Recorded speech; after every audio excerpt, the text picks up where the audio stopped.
Hello everyone, welcome to my YouTube channel. आज का हमारा जो हिस्ट्री का टॉपिक है वो है मध्यकालीन इतिहास, जिसके अंदर हम पढ़ेंगे राजवंश के बारे में। ठीक है, तो फर्स्ट क्वेश्चन देखते हैं। राजपूताना नाम का प्रयोग सर्वप्रथम कब एवं किसने किया था? तो इसका यूज है जो सबसे पहले किया था 1800 ईस्वी में। किसने किया था? जॉर्ज थॉमस ने किया था।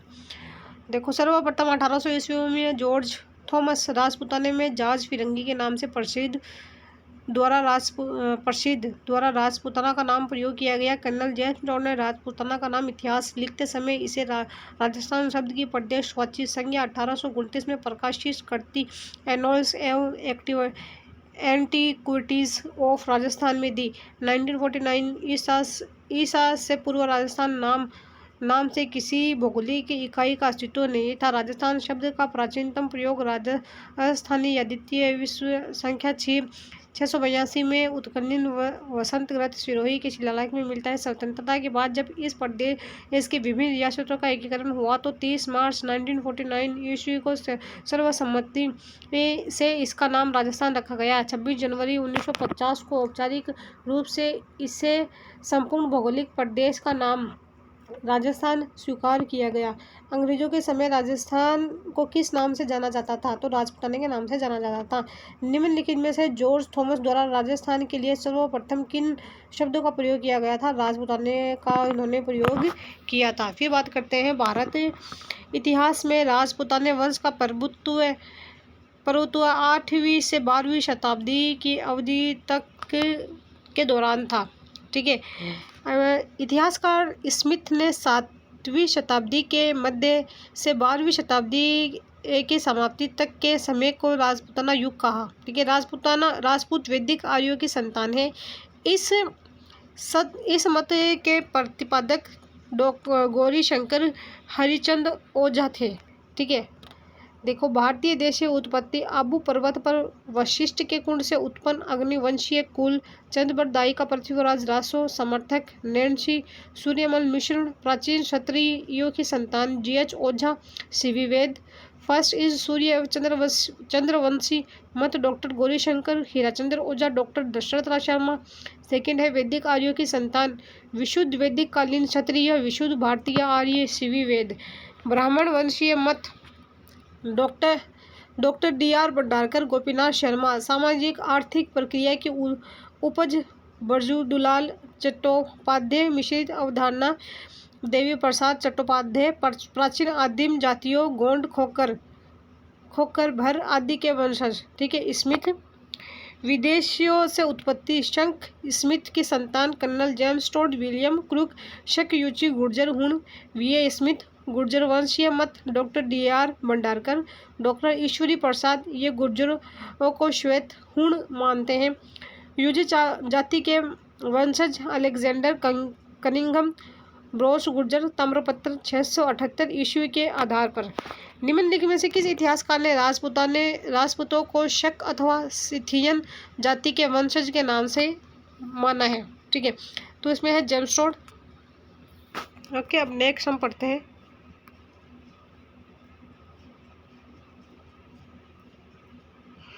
देखो, अब क्या है। ब्रोच गुर्जर नामक ताम्रपत्र के आधार पर राजपूतानों को यूची जाति का वंशज मानते हुए इनका संबंध कुषाण जाति से किसने जोड़ा है? जॉर्ज थॉमस ने। राजपूतानों को हुणों की संतान बताया है। किसने?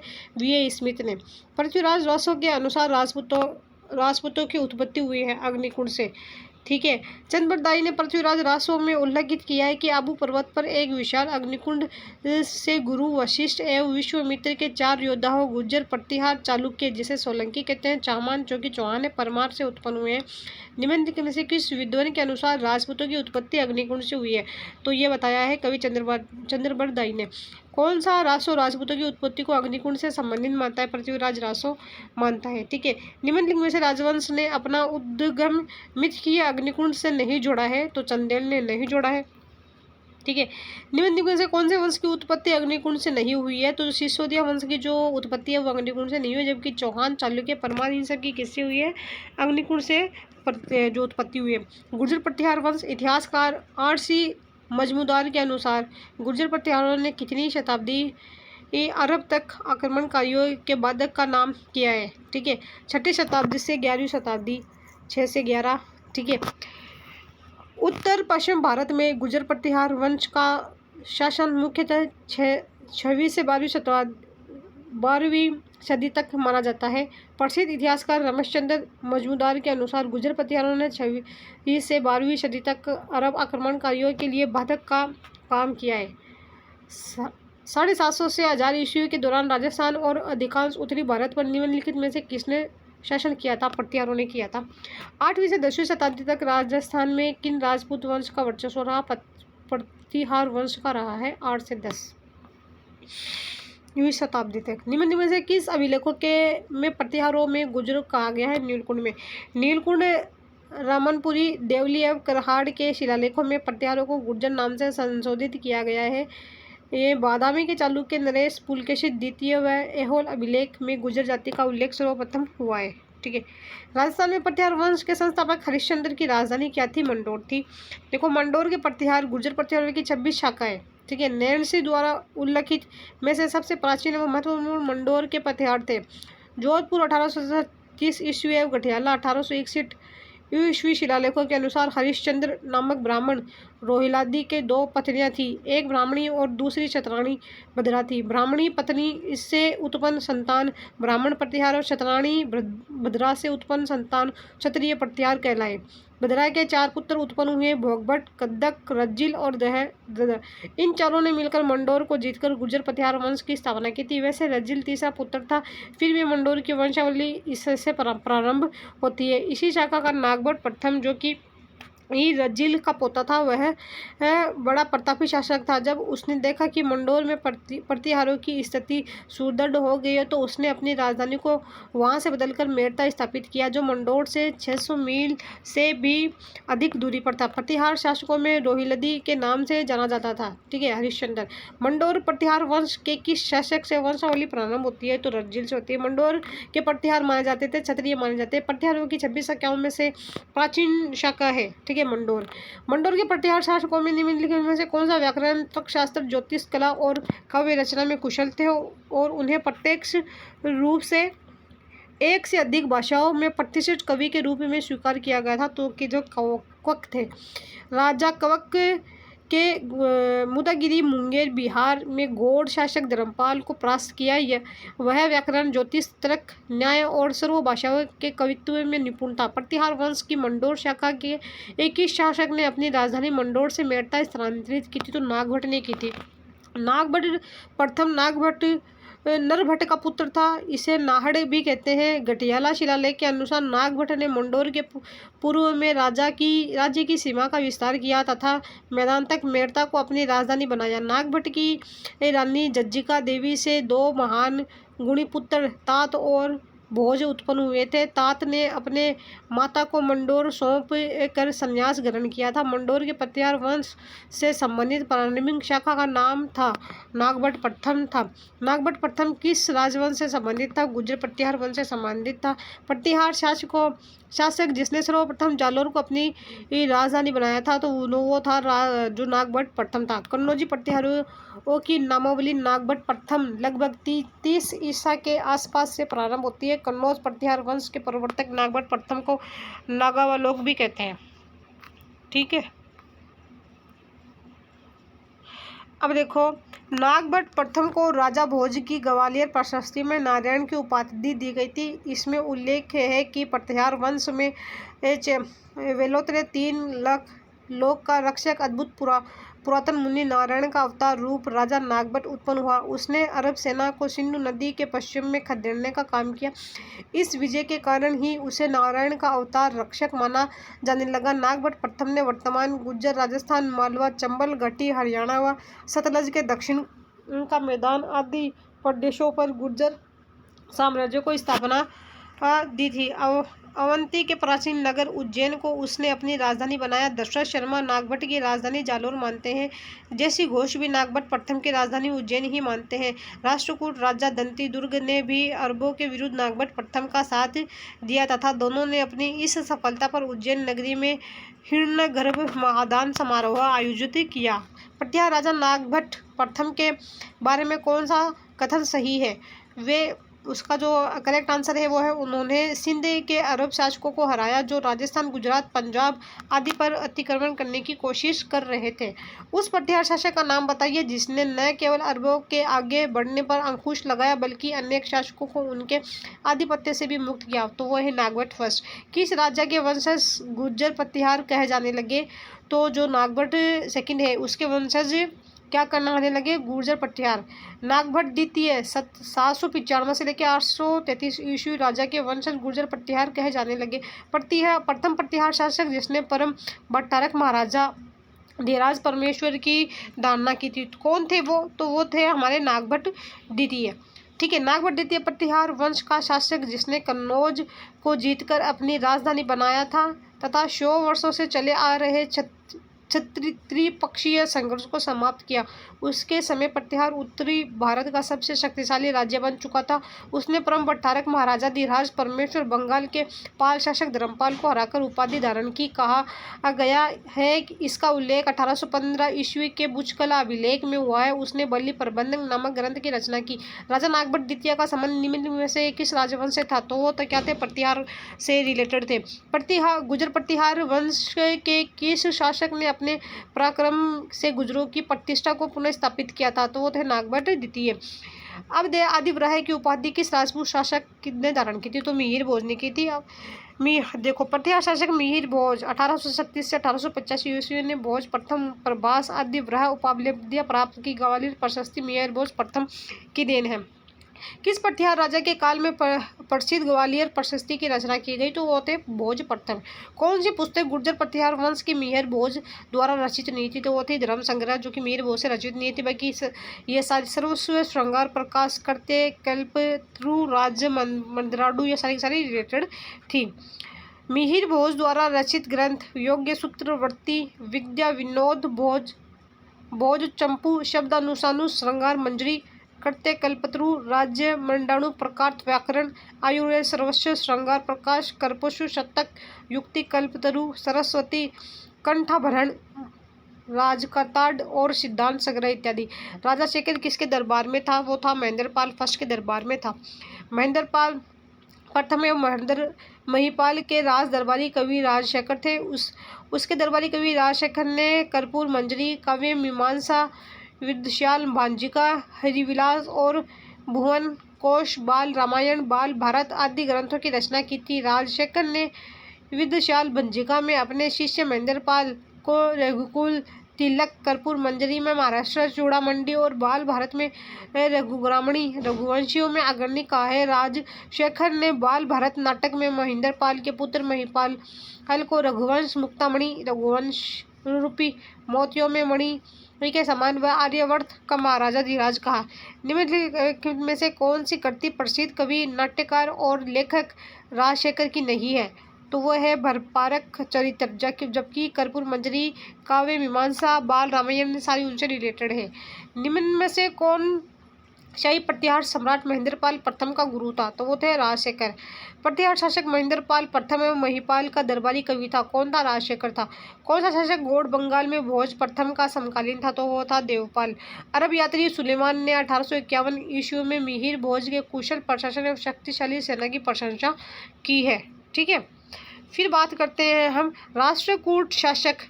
ठीक है, ध्रुव ने मिहिर भोज के दक्षिणी क्षेत्रों में विजय अभियान पर रोक लगाई, परंतु बाद में भोज ने राष्ट्रकूट शासक कृष्ण तृतीय को पराजित कर मालवा पर अधिकार कर लिया था। मिहिर भोज ने समकालीन पाल नरेश देवपाल से भी युद्ध किया तथा देवपाल के उत्तराधिकारी नारायण पाल को बुरी तरह से परास्त किया। निम्न में से किस विदेशी यात्री ने गुर्जर पटिहार राजवंश की सैन्य शक्ति और समुद्र शक्ति का उल्लेख किया? तो वो है सुलेमान। उस अरब यात्री का नाम बताइए जिसने मिहिर भोज के समय का वृत्तांत प्रस्तुत किया है? वो है सुलेमान। निम्नलिखित में से कौन सा शासक गुर्जर पटिहार राजवंश से रिलेटेड नहीं है? तो गुर्जर पटिहार राजवंश से कौन रिलेटेड नहीं है? भद्रभट्ट प्रथम जो है वो रिलेटेड नहीं है। गुर्जर पटिहार वंश के देखो ये जो शासक है वो कौन कौन से? सबसे पहले है नागभट्ट प्रथम। कब तक किया था उन्होंने अपना शासन? 730 से 760 ईस्वी तक। नागभट्ट द्वितीय जाता है 795 से 1833 ईस्वी तक। महेंद्रपाल फर्स्ट आ जाता है 1885 से 910 तक ईस्वी तक। भोज द्वितीय जाता है 910 से 913 ईस्वी तक। महिपाल प्रथम आ जाता है 914 से 943 ईस्वी तक। महेंद्रपाल द्वितीय जाता है 945 से 948 ईस्वी तक। देवपाल 948 919 ईस्वी तक आ जाता है। त्रिलोकचंद पाल आ जाता है 1019 से 1027 ईस्वी तक। फिर बाद में लास्ट में आ जाता है यशपाल। इलाहाबाद के कड़ा नामक स्थान पर 1036 ईस्वी का लेख मिला है जिसमें यशपाल के दान का वर्णन है तथा इनके पश्चात किसी अन्य प्रतिहार नरेश का नाम ज्ञात नहीं होता है। 1093 के आसपास चंद्रदेव गढ़वाल ने प्रतिहार से कन्नौज छीनकर इनके अस्तित्व को समाप्त कर दिया। ठीक है।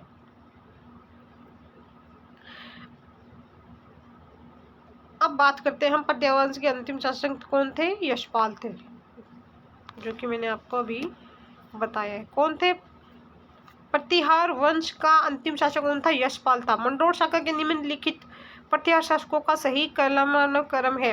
तो फर्स्ट पे आ जाता है हमारा रज्जिल, दूसरा पे आ जाता है नागभट्ट, थर्ड पे आ जाता है टाटा, फोर्थ पे आ जाता है बाउक। मंडोर शाखा के प्रतिहार शासकों का कालक्रम क्रमशः हरिश्चंद्र, रोहिल्लदी, रज्जिल, नरभट्ट, नागभट्ट, तात, टाटा, भोज, यशोवर्धन, चंदुक, शुल्लुक, झोट, बिलादित्य, क्वक, भावुक, कवक है। गुर्जर प्रतिहार पाल एवं राष्ट्रकूट शासन केंद्रीय राजतंत्र नहीं थे। तो जो इससे क्या है, ये गलत है, जबकि वो राजतंत्र थे। देखो, गुर्जर प्रतिहार पाल एवं राष्ट्रकूट शासन में केंद्रीय राजसत्तात्मक राजतंत्र शासन था, जिसकी पुष्टि अरब यात्री अल मसूदी और सुलेमान भी करते हैं। शासन को सुविधा की दृष्टि से प्रांतों में विभाजित किया गया है, जिसके अधिकारी राज्य स्थानीय राजपुरुष कहलाते थे। प्रतिहार शिलालेखों में पदाधिकारी का उल्लेख आता है, तो वो क्या थे? राजपुरुष थे। गुर्जर प्रतिहार शासक मथन देव। कौन? मथन देव कहाँ शासन करता था? तो वो करता था हमारे जो राजौरगढ़ है वहाँ पे करता था। रायपुर राजौरगढ़ पर प्रतिहार गोत्र का पुत्र का गुर्जर महाराजा धीराज सावट का पुत्र महाराजा धीराज परमेश्वर मथन देव राज्य करता था। कन्नौज पर अधिकार हेतु चले त्रिपक्षीय युद्ध में राजपूताना के किस वंश के शासकों ने भाग लिया था? तो गुर्जर प्रतिहार वंश के शासकों ने भाग लिया था। देखो, दक्षिण में राष्ट्रकूट, पूर्व में पाल एवं उत्तरी भारत में गुर्जर प्रतिहार। कन्नौज पर आधिपत्य के लिए इन तीन महाशक्तियों के मध्य हुए संघर्ष को त्रिपक्षीय संघर्ष कहा जाता है। इसकी शुरुआत प्रतिहार वत्सराज ने कन्नौज के शासक इंद्रायुध को पराजित करके की एवं अतः प्रतिहार इसमें सफल हुए। प्रतिहार शासक नागभट्ट द्वितीय ने 1816 ईस्वी में कन्नौज के शासक चक्रायुध को हराकर कन्नौज को अपनी राजधानी बनाया एवं 100 वर्षों से चले आ रहे इस संघर्ष को विराम दिया। यह संघर्ष लगभग 100 वर्ष तक चला था। गुर्जर प्रतिहारों की राजधानी कौन सी थी? पिलोमोलो बीनमाल थी। ठीक है। चीनी यात्री ह्वेनसांग ने भारत की यात्रा का विवरण अपने ग्रंथ शिवयोगी में उसने गुर्जर राज्यों को कुचिलो गुर्जर तथा इनकी राजधानी बीनमाल का नाम पिलोमोलो लिखा है। बीनमाल का प्राचीन नाम श्रीमाल था। गुर्जर प्रतिहारों की राजधानी किस स्थान पर थी? जालौर में बीनमाल का एक पुराना नाम भी था। क्या था? श्रीमाल। प्रतिहार एवं पाल शासकों पर अपनी विजय खुशी में ध्रुव ने गंगा व यमुना के चिन्हों को सम्मिलित किया है। राष्ट्रकूट कुल चिन्ह है एल्बम में। ठीक है। ध्रुव ने अवंती नरेश, वत्सराज, पाल, नरेश, धर्मपाल पर आक्रमण कर उन्हें परास्त किया। बड़ी अभिलेख से यह स्पष्ट होता है कि इस विजयराज के उपलक्ष्य में राष्ट्रकूट शासक ध्रुव ने राष्ट्रकूट कुलचिहित एम्बलम में गंगा व यमुना के चिन्हों को सम्मिलित किया है। ठीक है। गुर्जरों को किस शासक ने पराजित किया? तो वो है प्रभाकर वर्धन ने किया था। प्रभाकर वर्धन ने गुर्जर प्रतिहार साम्राज्य, जिसका विस्तार दक्षिणी व पश्चिमी राजस्थान तक था, को समाप्त कर वर्धन वंश की स्थापना की थी। जोधपुर के नज़दीक वह एक स्थान जो हिंदू एवं जैन मंदिरों के लिए प्रसिद्ध है एवं जिसका निर्माण 8वीं व 12वीं शताब्दी के बीच गुर्जर प्रतिहार वंश द्वारा किया गया था, वो है ओसिया। देखो ओशिया जोधपुर ग्रामीण जिला जोधपुर में लगभग 65 किलोमीटर दूरी पर फलोदी मार्ग पर स्थित ओशिया में श्वेतांबर जैन मंदिर, ओसवाल समाज की कुलदेवी सच्चिका माता का मंदिर तथा सूर्य मंदिर के अलावा कुल 16 मंदिर है, जिनका निर्माण 7वीं से 10वीं शताब्दी के मध्य प्रतिहारों द्वारा करवाया गया था। जोधपुर के निकट ओशिया में मंदिरों का निर्माण प्रतिहारों द्वारा करवाया गया था। ओशिया में महावीर स्वामी को समर्पित जैन मंदिर का निर्माण किस राजा के काल में हुआ था? वत्सराज प्रतिहार के काल में हुआ था। ओशिया में महावीर स्वामी को समर्पित जैन मंदिर का निर्माण वत्सराज प्रतिहारों ने करवाया था। प्रतिहार शासक वत्सराज के शासन काल में जैन ग्रंथ हरिवंश, पुराण एवं कुवलयता की रचना हुई। ठीक है,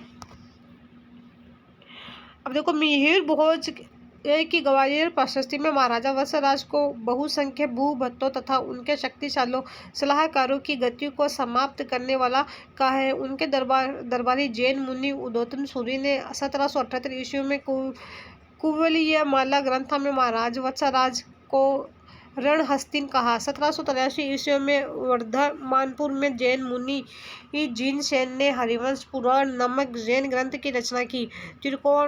त्रिकोणात्मक संघर्ष की शुरुआत गुर्जर प्रतिहार नरेश वत्सराज ने की थी। कन्नौज के शासक इंद्रायुध को परास्त कर कन्नौज पर अधिकार कर लिया, इसलिए वत्सराज को प्रतिहार वंश का वास्तविक संस्थापक कहा है।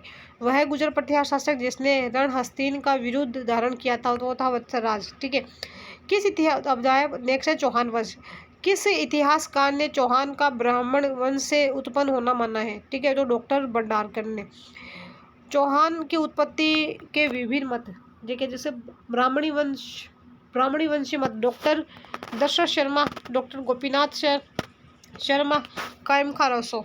अग्निकुंड से उत्पत्ति पृथ्वीराज रासो, नैन्सी एवं सूर्यमल मिश्रण। सूर्यवंशी पृथ्वी विजय, हमीर महाकाव्य, हमीर रासो, सूरजन चरित्र, चौहान प्रशस्ति, बेदला शिलालेख। इतिहासकार गौरीशंकर हीराचंद्र ओझा भी इन्हें सूर्यवंशी मानते थे। इंद्र के वंशज रायपाल का सेवाड़ी अभिलेख। विदेशी मत शेक्सपियन थे colonel James Tod, doctor V A. Smith एवं विलियम कुर्क। चंद्रवंशी मत हंसी शिलालेख, अचलेश्वर मंदिर का लेख।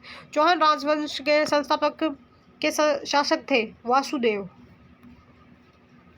ठीक है, अब बात करते हैं शाकंभरी सांबर चौहान की राजधानी। इस वंश के संस्थापक वासुदेव चौहान थे।